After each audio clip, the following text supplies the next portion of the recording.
I am a temple who walks the earth. My womb is fertile for giving birth. I am a woman planted in truth. I grow my branches from sacred roots. You are the form of who you want to be. So come untethered, your soul is free. We're here to heal, we're here to thrive. We are a dream who's come alive. We light a candle, our hearts awake. Illumination for God's sake. A revelation for God's sake.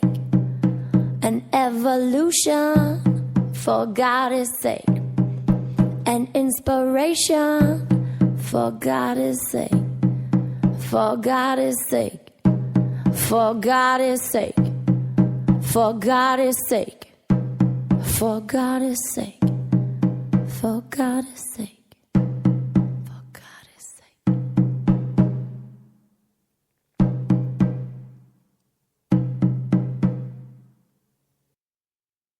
And so it is. Hello, Essence. Welcome back to Wild Soul Medicine Radio.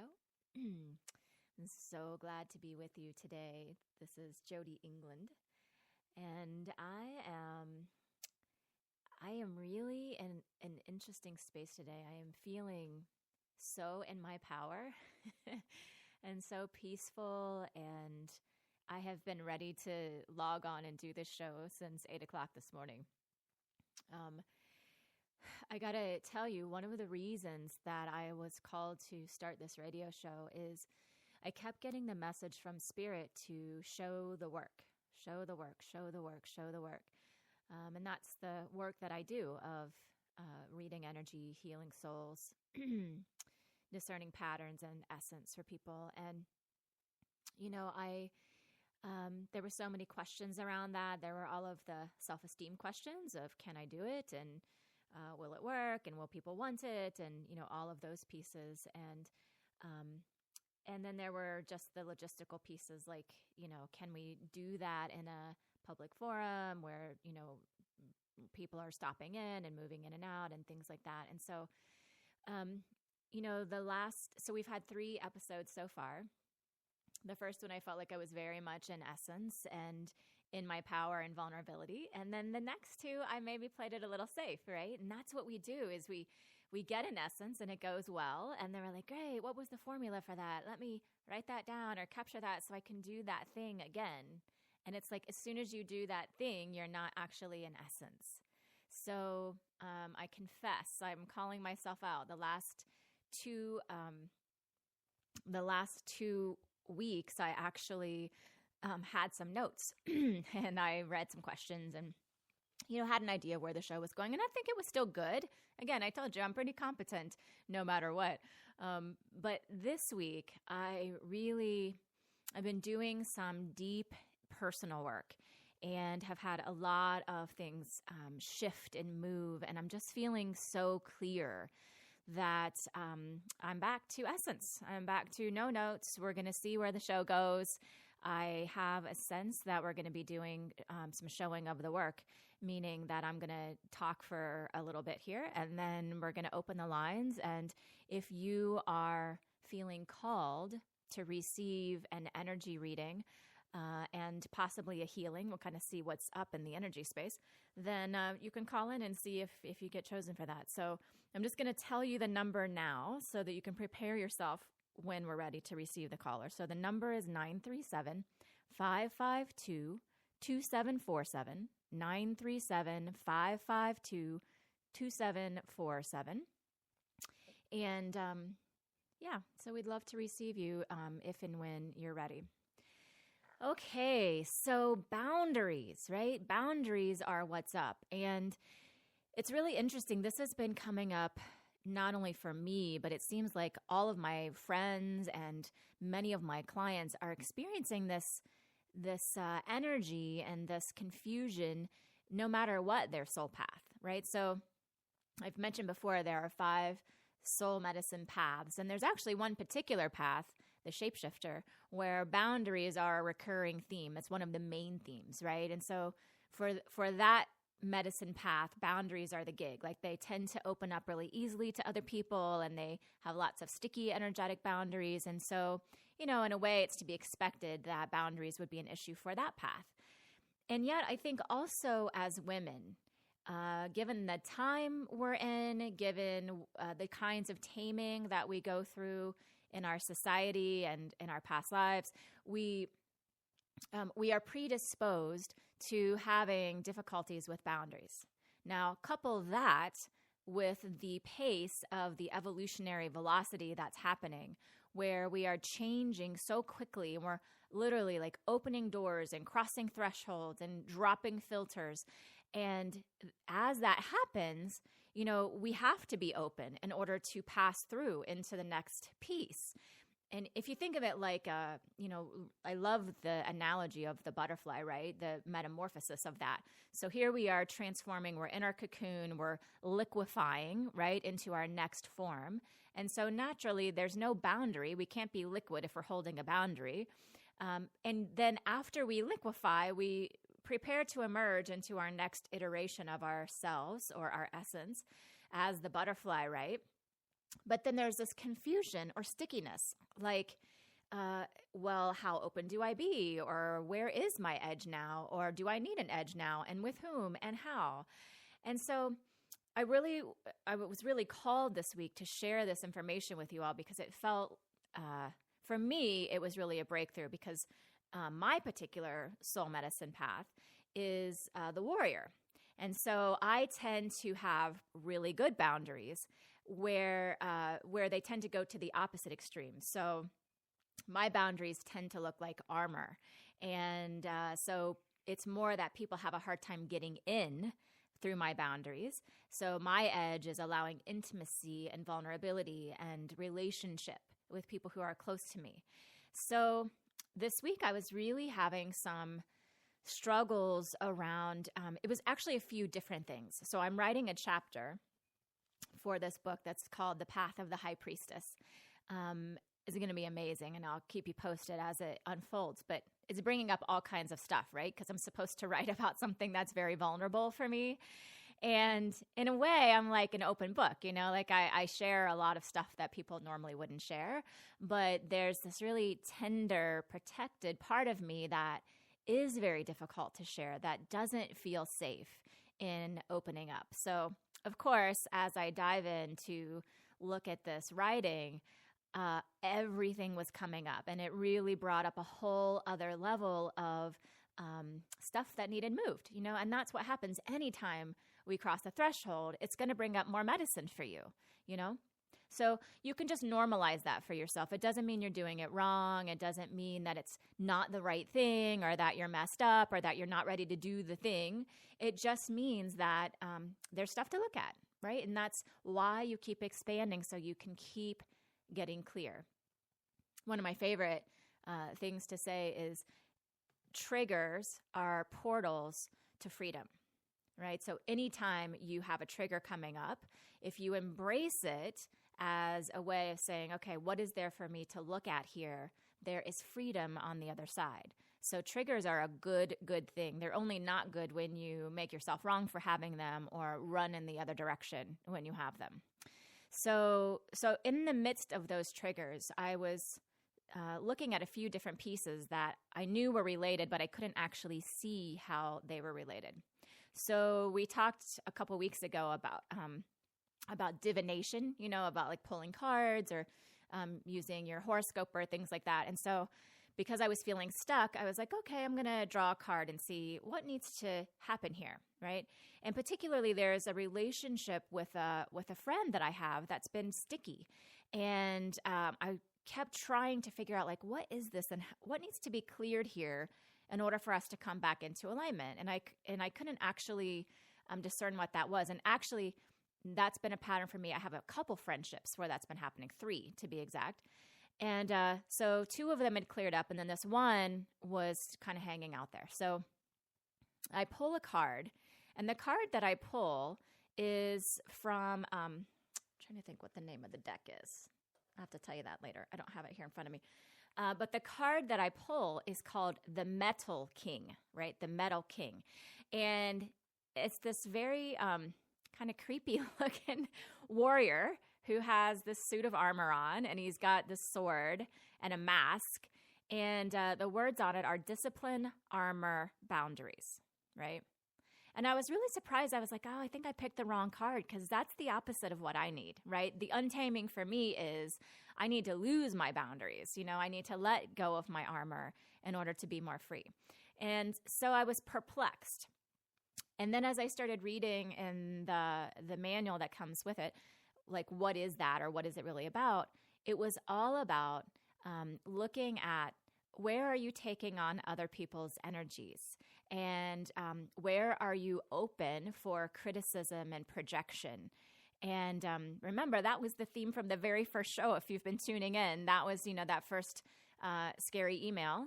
And then that's actually what's been happening with this friend, is there's like a ton of projection coming my way. And so I've been trying to figure out how to like gracefully sidestep the projection, and, how can I help return her to her truth? And, where is my part in all of this, and all of those things. So it started to make a whole lot of sense. And I was able to get facilitated actually by Viv, brilliant Viv, my energy reading partner. And, I found my breakthrough. I found my power again. And I was able to unravel these places where there was enmeshment with this friend, and actually scoot her back, put some armor in front of myself, so that we can both be in our power, right? So she's still not totally in her power yet, but that's actually not my work. So my work is to maintain my boundary, because when I do that, I create a vibration that allows her to up-level.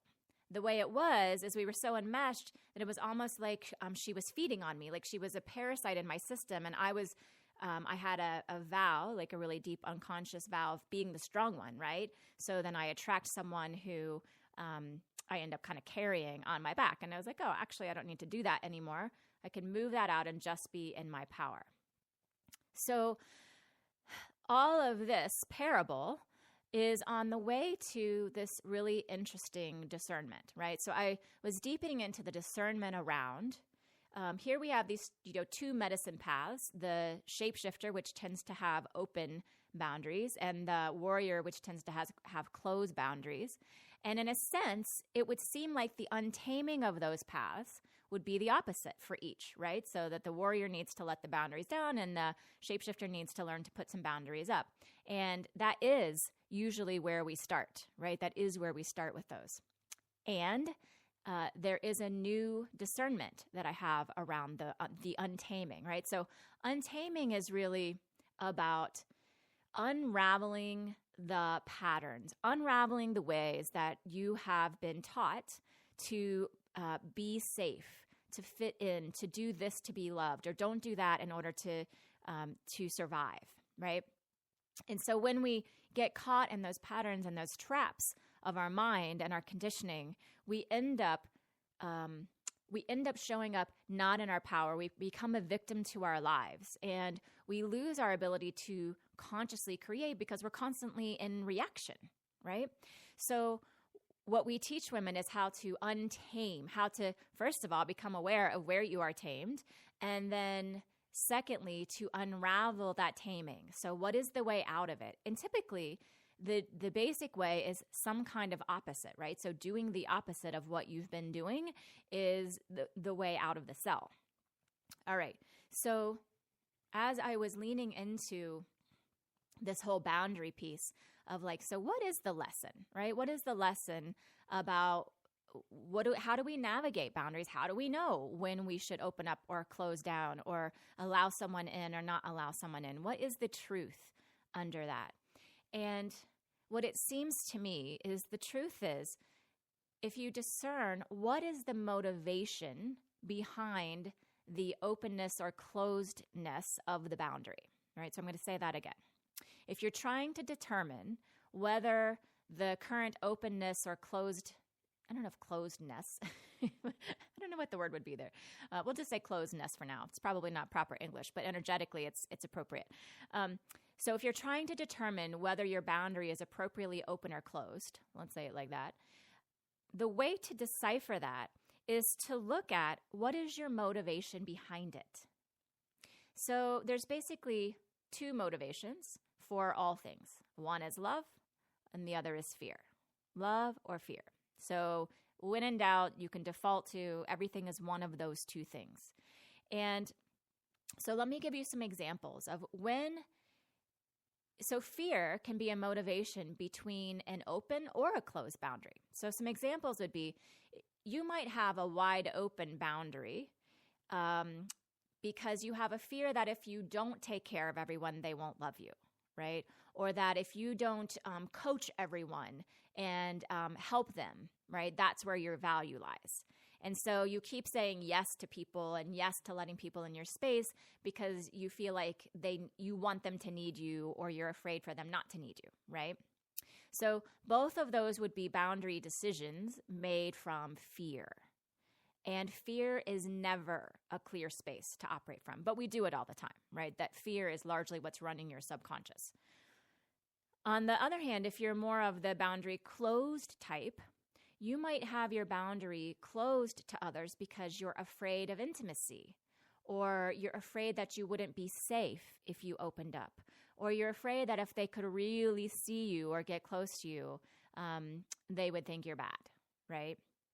So those would be, or because you've been burned in the past before, right? This person reminds me of this other person, and I wouldn't want that experience again, so I'm going to close my boundary to that person or that experience. So those would all be examples of fear motivations that would have you close your boundary, right? So anytime you discern that the boundary is out of whack because of fear, then it's time for some untaming, right? It's the taming that would have you say, right, this past experience has me behave this way, right? Or in my family of origin, this is the way that I was loved because I was always the mediator, or I was the peacemaker, or I was the pleaser, right? And so I need to keep doing that in order to be okay, right? And you can see how when that's the story, you can't be free because then you're constantly just trying to fit into the past and to fit into other people's stories or expectations of you. And you're not actually operating as a creator, you're operating as a reactor, right?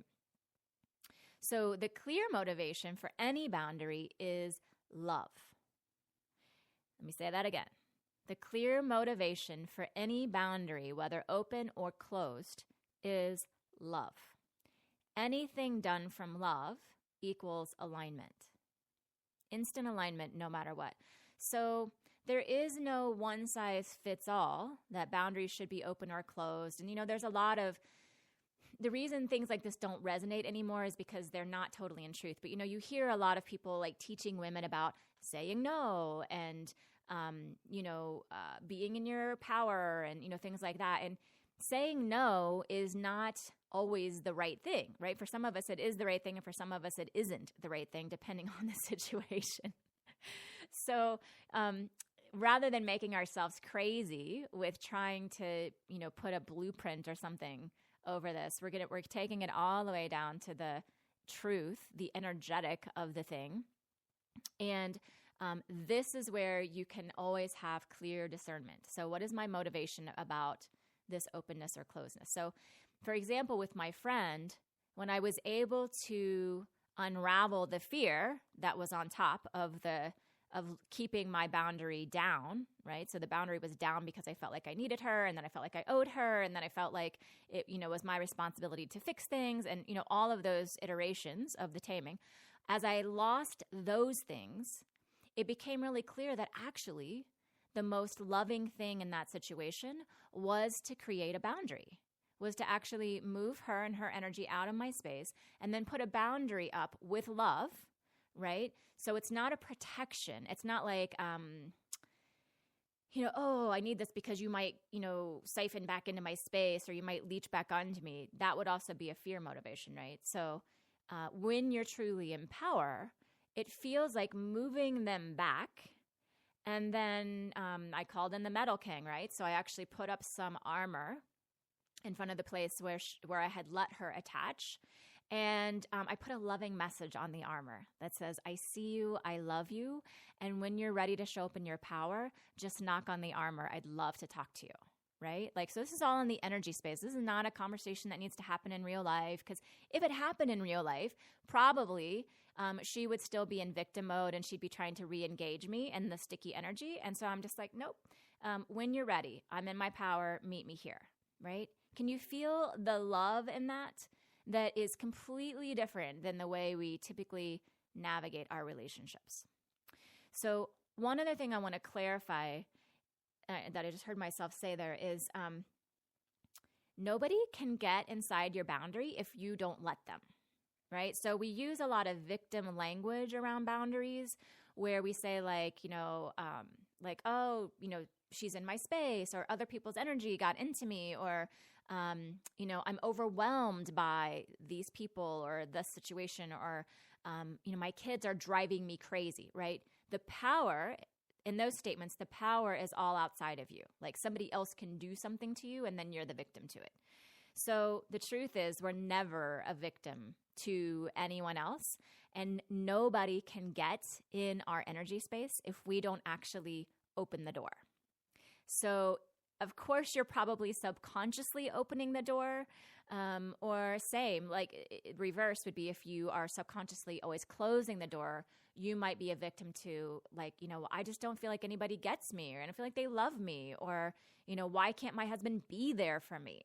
So your husband can't be there for you if you won't open the door for him to come in. Do you see?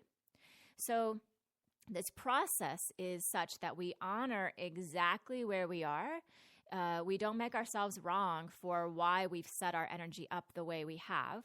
So the first thing is we become aware. What is my motivation for this boundary being open or closed? Is it serving me? Right? So if the motivation is fear, there's no way it's serving you. And if it's out of love, then it's in alignment. You may need some extra eyes on it because it's very easy to trick yourself, right? So when you're in your wound, you may say like, oh no, I totally need this boundary because she is crazy, right?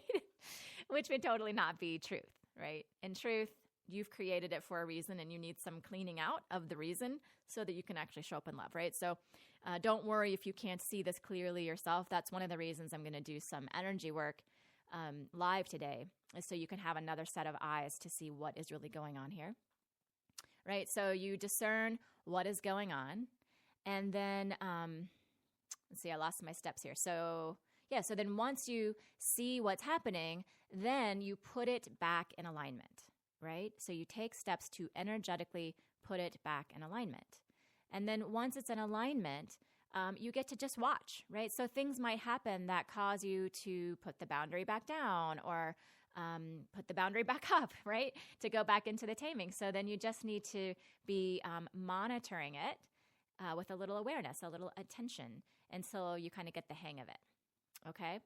So let me just talk a little bit about why boundaries are so important.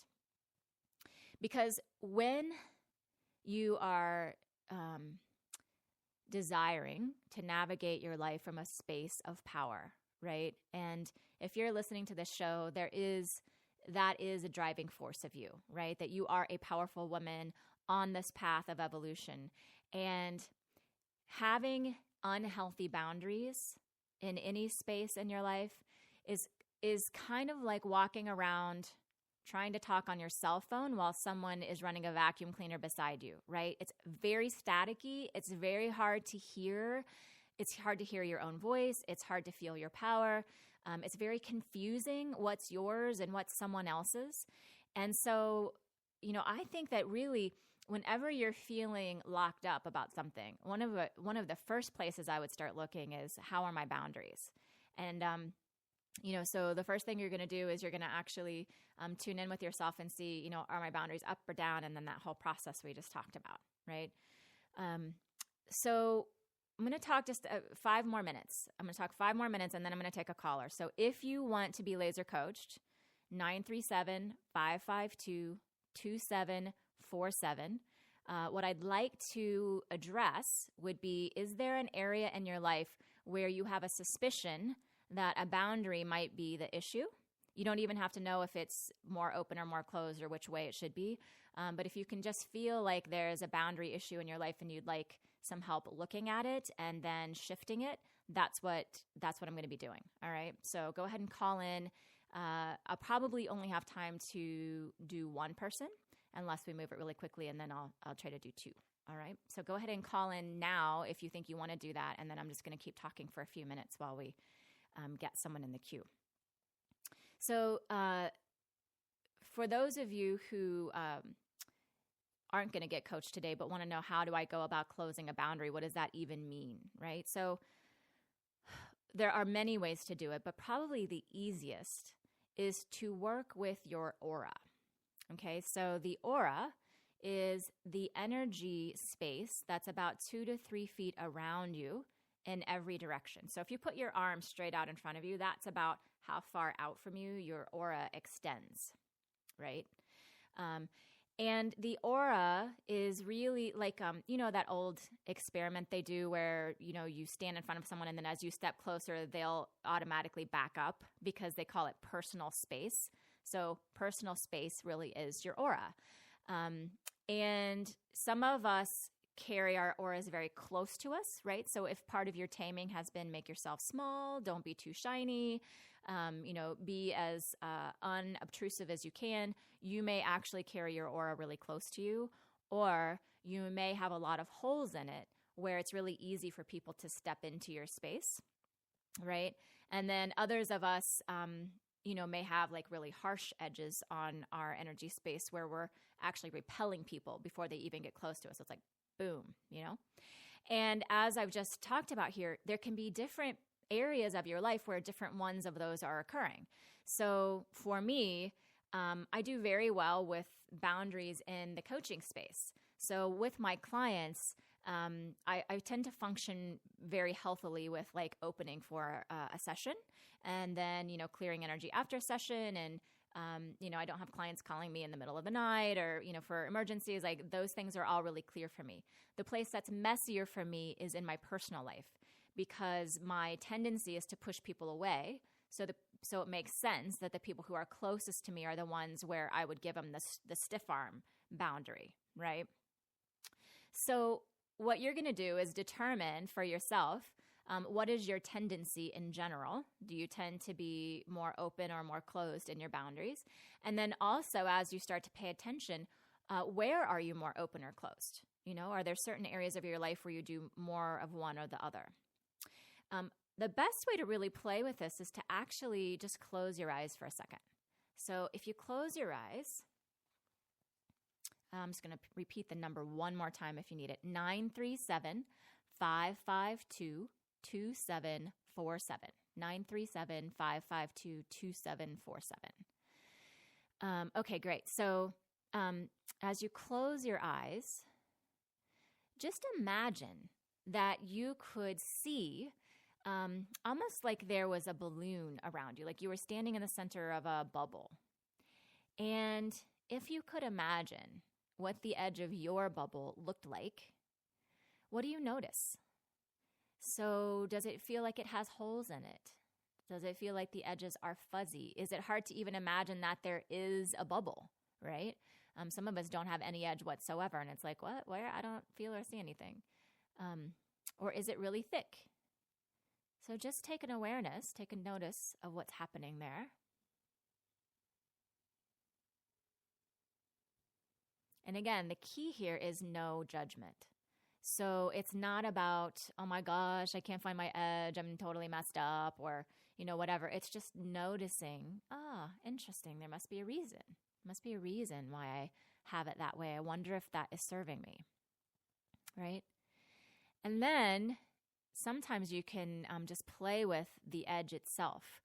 So if you notice that yours has holes in it, what if you could imagine that you have a bucket of golden spackle and you could just take some spackle and actually put it over the holes, right? And it's magic, easy spackle. So as you brush it on, it just fills the hole as if there was never a hole there.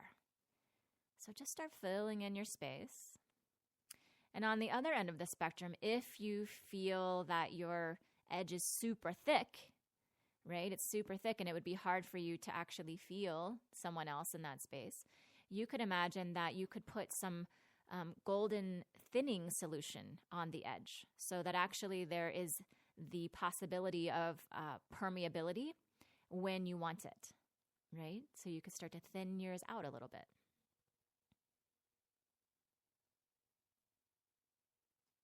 And so this is the awareness. The awareness is you can take this into your meditation practice. You can check in with yourself just each morning, or, particularly if there is a relationship that's not working, oftentimes boundaries are a really good starting point. So if there's a relationship that's particularly sticky, or there's conflict, or there's distance, there's definitely a boundary thing going on somewhere there. And that can be a beautiful beginning to actually start working with the energy of it. And what's cool when we work at the level of energy instead of the mind is we can actually shift the thing at the place where it's created. So when we work at the mind, we're really just working with the symptoms of the energetic, right? When we start thinking about what should I say, or what should I do, or maybe I need to not call her, or maybe I need to have sex with my husband more, or like whatever the mind could think of, that would all just be a symptom of what's already happening underneath. So energy is always the way to go. When you want to make a profound shift, you got to actually look at the energy of it. All right. So I'm going to, looks like we do have a caller. So I am going to go ahead and take a caller, and we'll start some play here and see where we go.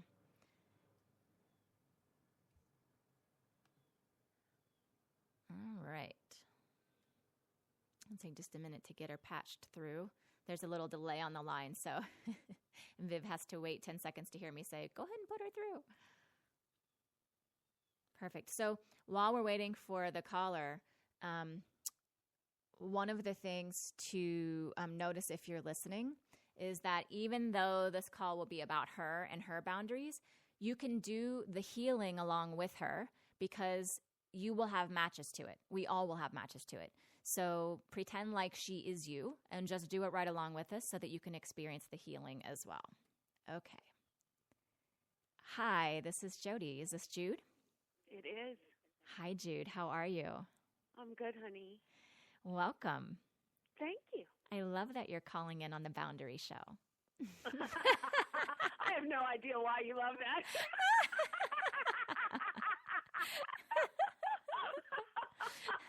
I love all things about you, Jude.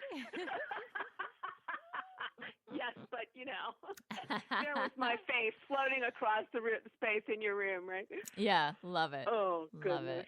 Beautiful. So I know Jude, and I happen to know that she is of the shape-shifting variety, right? Which tends to be really open boundaries. But we'll see. We'll see what's up for her today. So, Jude, do you have a sense of what you'd like to look at today regarding boundaries? Yes. Okay.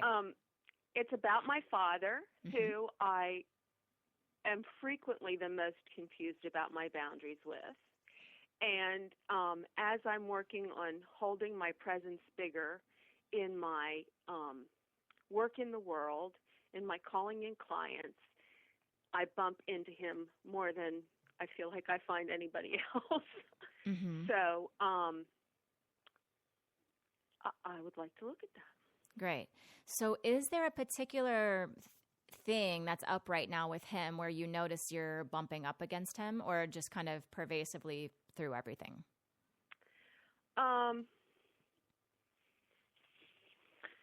Let's see, how would I explain that answer? I find myself yearning for more intimacy with him and feeling like being in his presence, I won't hold my boundary. Got it. Okay, good. So let's just deepen in here. So go ahead and Okay. close your eyes with me. And again, listeners, you can do the same thing. Just close your eyes, and you could look at either your own relationship with your own father, or you could look at your relationship with someone else in your life. Okay? So let's just settle in here. And Jude, can you just give me, you don't have to give me your last name, but just give me your name 3 times and then the city and state, if you would, just so I can get you up on my reading screen. Oh, sure. Jude Martin, Mount Rainier, Maryland. Jude Martin, Mount Rainier, Maryland. Jude Martin, Mount Rainier, Maryland. Perfect. Thank you, dear. Sure.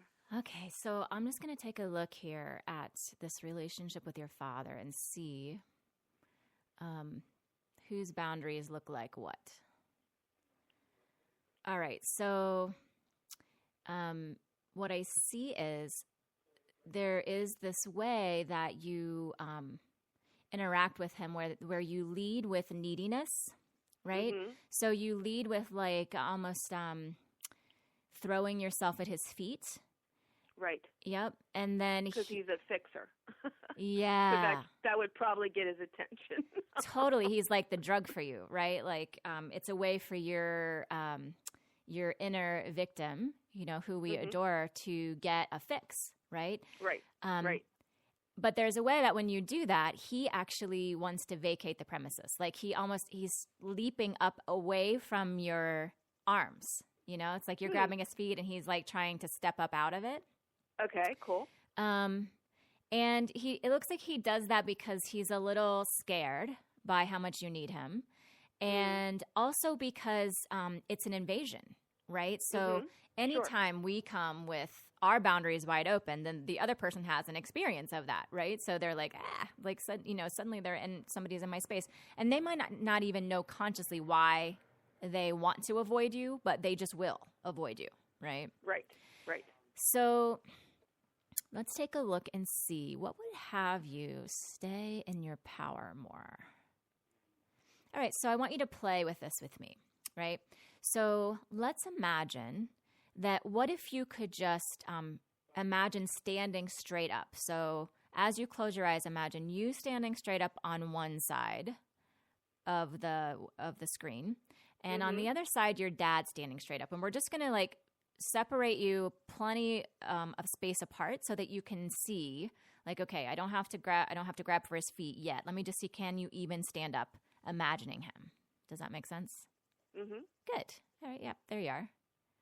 Perfect. And then let's imagine slowly moving the two of you together so we can see what is the thing that activates you diving for his feet.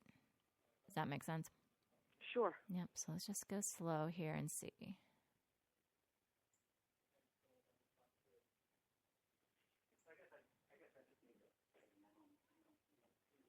All right, great. So It feels to me like he comes in scolding. Yeah, what's he scolding you for?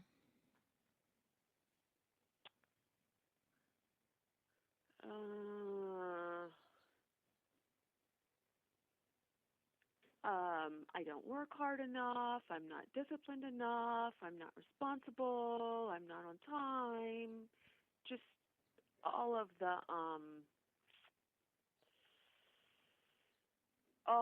old paradigms of like my value is in my doing. Got it. All right, so we're going to turn this on its head a little bit. So it feels like your value to your dad comes from your doing, but actually you've created the story that is the case because that's a way that you engage him, right? So you engage him by being wrong so that he can show up scolding you so you can throw yourself at his feet. Does that make sense? Okay. Isn't that awesome? Gee, let's rewrite that script. Holy crap. Yeah. Our subconscious is tricky. So what I actually see is you have placed a marker in his energy space. It's sort of like you gave your power out to him, and it looks like you have it kind of right in his solar plexus of like, here's the button that I will push when I need a fix of throwing myself at your feet, right? So I want you to imagine that if you could, now we're going to take this slow because you may find that it's not super easy to actually withdraw the marker. There's a reason you put it there, right? But let's just see what happens. Okay. So imagine that, to me, it almost kind of looks the shape of a hockey puck. Huh. Yeah. So imagine that you could check his solar plexus and see, do you see that marker that you've placed in his energy space?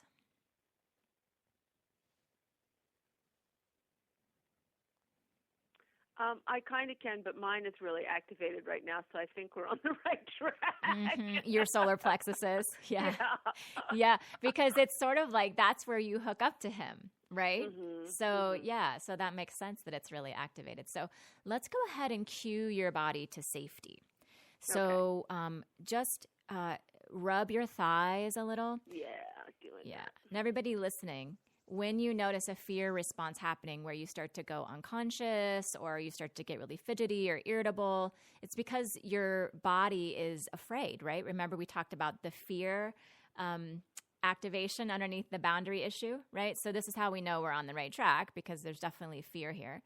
And so if we cue the body to safety, it just allows your system to get in alignment with the releasing. If your system feels afraid, it's just going to clamp down and it's not going to give you what you want. All right. So take a couple deep breaths, Jude, and just let yourself feel that you're okay.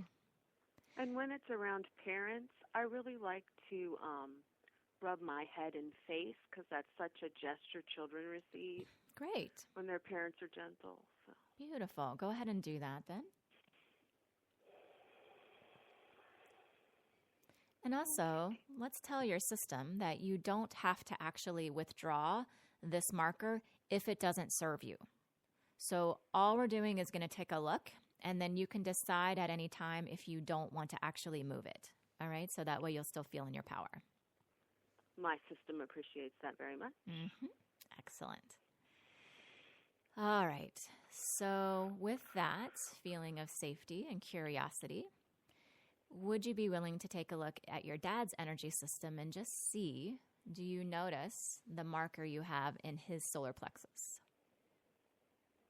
Sure. Let me know what you see.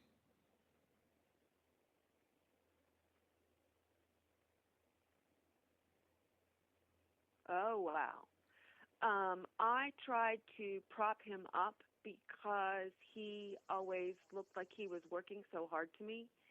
And when my brother was born, I always helped my mom take care of babies, weird medical family. But when he was born, I thought that I couldn't be of assistance anywhere. So my mom was always trying to prop up my dad, but I thought, okay, I can't quite help my mom right now, so I'm going to do that too. There's something connected about that. Absolutely. I totally get that. So it's like, here's the way these markers work, is you're afraid you're going to lose intimacy with him because now there's a new brother, right? And you can't be as close as you want to be. So you put a marker in there to say, I'm always going to be close, right? I'm going to be able to hook up to you whenever I want. Except for it ends up creating the opposite because it was created from fear. So it actually ends up creating less intimacy because you come flinging yourself and he goes running away, right? So if we let your system know that actually moving the marker out of his system will allow you to be more intimate with him, you'll actually be able to get the thing you want without the marker in his system. Okay. See if your system can try that on.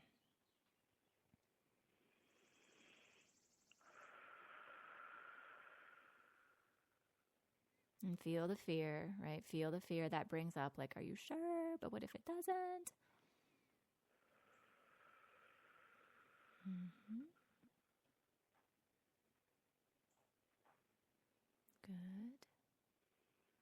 Good. And I can still feel that fear in your system. So go ahead and cue your body to safety again. Okay. Right? And so you can see, those of you who are listening, like, this is deep work. This is not a small thing that we just, willy-nilly open our boundary or don't open our boundary, right? Like, there's deep stuff behind why we do what we do. And it's why you get frustrated when you try to change a pattern and then it doesn't change, because it's hard to access this level of depth which is where it's actually put together, right? So we just be really patient with ourselves here. So Jude, I'm wondering if you would be willing to do an experiment with me. Okay. What if you could remove the marker for 10 seconds only, just to see what happens, and then we'll for sure put it back in, right? Okay. Would your system be willing to try that? Sure. Okay, great. So when you're ready, imagine you can reach right in there, retrieve your marker, and just bring it back into your own solar plexus. I'm going to count the seconds, and while I count, you just notice, what does it look like? What does your dad look like? What do you feel like? Okay, so I'm putting on a golden glove, Mm-hmm. sticking my hand in there. My brain's like, have you lost your mind? Okay. What are you doing? Okay, I'm going to take it out. Great. And I'm pulling it back over to me.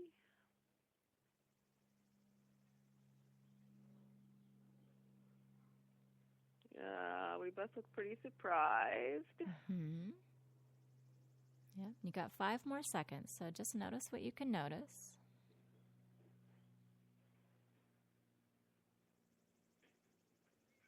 All right, so it's the end of 10 seconds. You can put it back in if you want, or you can continue experimenting to see what would happen if it was another 10 seconds. Okay, I'm going to go for 10 more. All right. So be willing to experiment. You know, do you want to move with it in you? What can you notice about your dad? He looked surprised. How does he look now?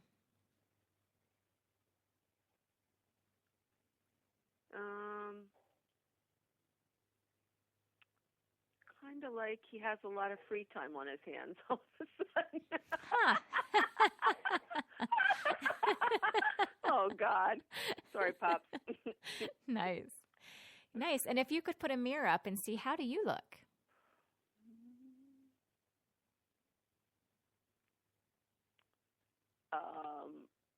Surprised, amused, confused, just like something very new is going on. Mm-hmm. Yeah, I'd like to invite you in that energy space to imagine you could move around. I almost feel like you want to dance or something. Like, what if you could just do a little dance? So he's still there. He's watching you. Well, that will be very weird since he totally knows nothing about dancing. I know, right? Grew up Mennonite for the listeners. Yeah. And just see what it's like to do the dance for yourself. So it's not a performance for him. It's like you just getting a feeling of the integration of having this energy in your space, your own energy in your space.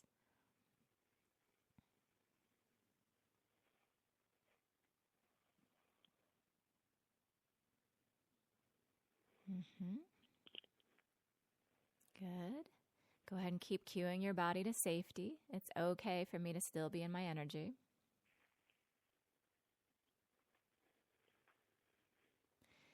So one of the things I'd like to have you notice, if you want to kind of bring yourself back to just facing your dad, is when we started, you were talking about wanting to be more intimate with him. And I'd like you to notice that when you're not throwing yourself at his feet, you're standing fully up, which allows you to look into his face and for him to look into your face. Do you notice that? Mm-hmm. Yeah. I mean, I still have to look up because he's so tall. But yeah, that's very different. Yeah. Yeah. A lot more potential for intimacy this way than pretending to be something you're not, right? Pretending to be the victim. And also, it looks like he could even help you more in this space rather than the other, because when you're on the ground holding onto someone's feet, it's a little hard to like figure out what to do with them, right? But like when you're in your power, it looks like he could say, I wonder if you've thought of this, or I see something over there, or right? And then you're free to say, oh, that works for me, or no, that doesn't work for me. So you're actually relating, right? So this is one of the issues with boundaries. For those of us who tend to have more open boundaries, the belief is if I remove my marker, I won't be in relationship, right? But there's a difference between enmeshment in relationship. So enmeshment means I'm going to be connected to you no matter what, right? At any cost, at your cost and my cost. And the truth is that actually, when you are fully in your power, when you have that beautiful boundary on your energy space, you'll actually be relating in a more healthy way. You'll have lasting relationships. You'll have deeper relationships because they're not all confusing and sticky, right? So just for those of you who have that belief, like, oh, if I pull my energy back, I won't be in relationship. The truth is you'll be in better, healthy relationship by being fully in your own energy. How does that sit with you, Jude? True. Yeah. That feels like truth. Yeah. So just to finish this up in this space, you could even actually imagine giving your dad a hug with you being fully in your power. So you could give him a hug and leave nothing behind, but just notice, what would it feel like in the energy space to hug him fully in your power?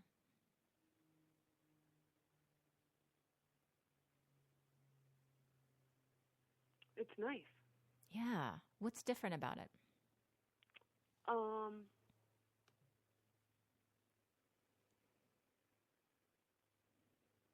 It feels like his, I don't know if it's his energy or where I receive his energy, but it feels like it's higher. Like it's more like a heart thing. Yes, exactly. Right? He's been beaming love at you the whole time. And your thought was like, oh, I have to keep my boundaries all the way down so he'll love me, right? But you were underneath the love, right? So now that you're standing up, it's like his heart and your heart you're receiving the love he's been beaming at you the whole time. Nice. Yeah. Beautiful. Aw, he's so sweet. All right, great. So imagine yourself backing away, right? So the hug is complete. You take your energy with you, right? And you know you can come back for a hug anytime. And then let's just give your dad a namaste for coming. Thank him for being here. And you can send him outside of your energy space when you're ready.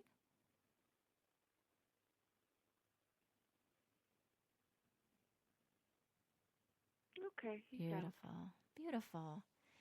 Great. So let's just receive a deep breath to close the energy space there.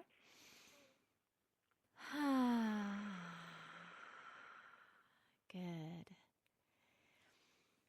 And then I'd like to just finish with a couple practical steps. So bringing this out into your real life, because, you know, you have years of this pattern with him. So there are habits and patterns that will trigger you back into the old paradigm. So if you notice that happening, here's a couple things I would suggest. One is, before you interact with him next time, do this little energy exercise. Close your eyes and just take a look and see, do I have my marker in myself, right? Or have I sent it out ahead of me into him? Do I feel like I'm in a space where I'm going to throw myself at his feet, or do I feel like I'm going to come at him fully standing, right?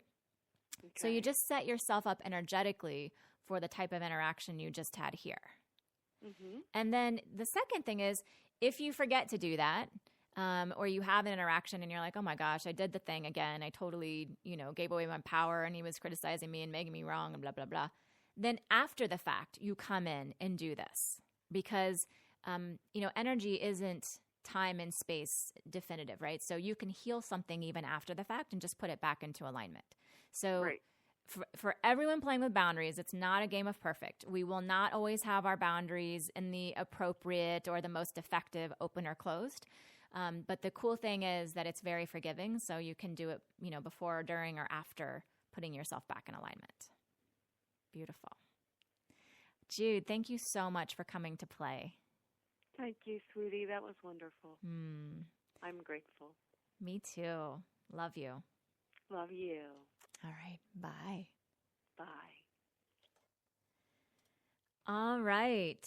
So we continue to play. We play with boundaries. And if you are not a member of the tribe yet, that is the Facebook group where we continue these discussions and discernments around whatever the topic is for the week. So after the show today, I'll be in there posting a further inquiry around boundaries, and we would love to have you join us there. It is facebook.com/groups/Wild Soul Medicine Radio Tribe. Wild Soul Medicine Radio Tribe. And it's free. So just go in there, click on join, and we'll set you up in that space. And until then, have some inquiry around your boundaries. Where can you clean things up? Where can you move into your power? As you heal yourself, you create a space to heal those you are in relationship with. And as we all heal, we begin to heal the planet. So thank you for being here. Thank you for the medicine that you are and that you bring. I love you and I love us. And I will talk to you all again next Wednesday. Same time, same place. Goodbye, everyone. We light a candle, our hearts awake. Illumination, for God's sake. A revelation, for God's sake. An inspiration, for God's sake. Illumination, for God's sake. For God's sake. For God's sake. For God.